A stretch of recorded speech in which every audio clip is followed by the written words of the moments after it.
Now for part two of my conversation with Takiyah. Now, I want to double back and go back to, building your community.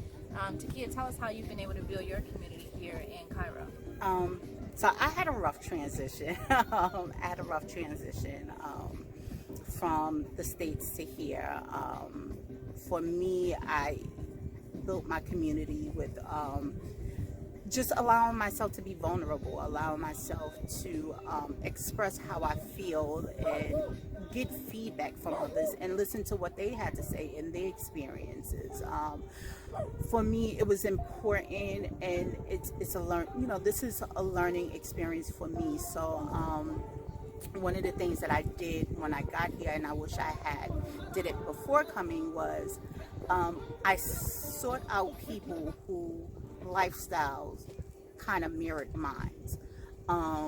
And not saying that all the people that I know are single parents, however, I just felt like they can relate to what I'm going through, how I'm feeling, my struggles of how it is with a young child trying to raise them on your own. So we were able to provide each other support that, someone else with no kids may not really fully understand, like, oh, she wants to go out, she really needs that time to herself, let me offer to babysit or whatever. Like where, Chanté and I, we have, offered and with each other, like, oh, if you need this, I'm here, I can keep an eye on the kids, or whatever it is that you need. So just having, somebody that understands your situation, they can have a little bit more empathy. I didn't want anyone to feel sorry for me, but you can know what someone is going through, but you may not really necessarily understand it. So having other single parents around me, they were able to give me advice because this is my first time abroad.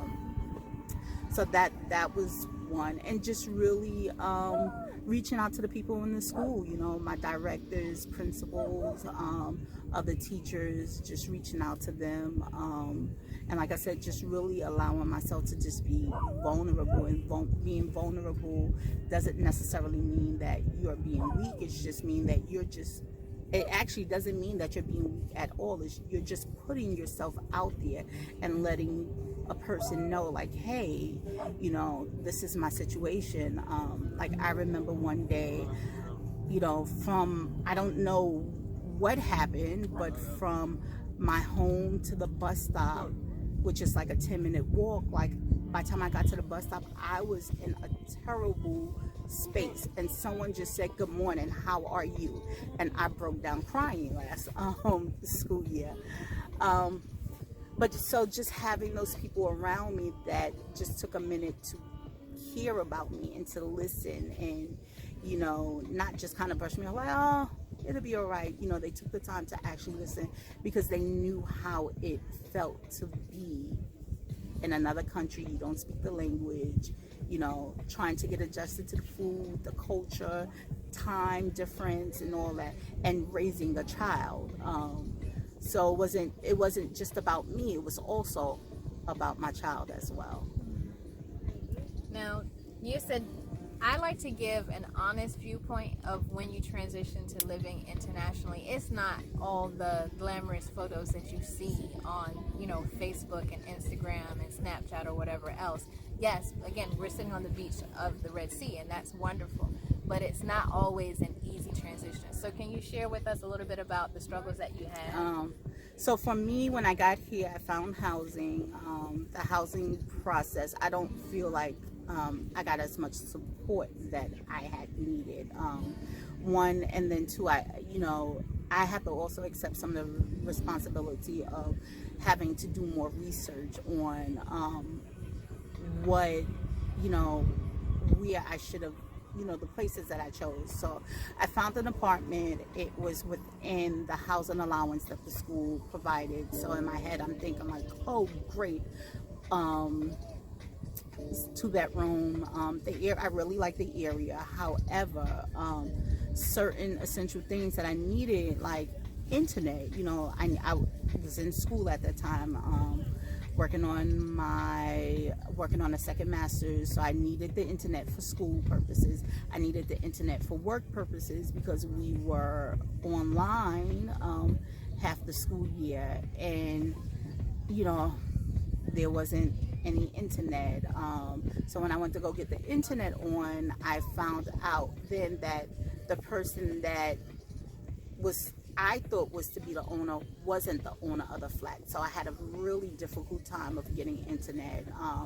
I would put money on a card for my electricity. So my electricity pretty much was like a prepaid. I would load money on a card and put this card into this meter, and it would read the amount, and it would use up, I would have electricity until I used all that money, and I would put like 500 pounds. According to everyone, that should have been enough to carry me through the month. And I would come home 2 days later, a week later, and no utilities. So I would have to go back out, put money onto a card. And this, over 6 weeks, this was happening. So I was talking to a couple people, and they're like, no, something is going on. Like, somebody must be stealing your electricity, something, or you're sharing it with someone, and you're the one that's paying for it. So I eventually got to the point where I had to move. So and that made it hard because I couldn't come in and just get comfortable.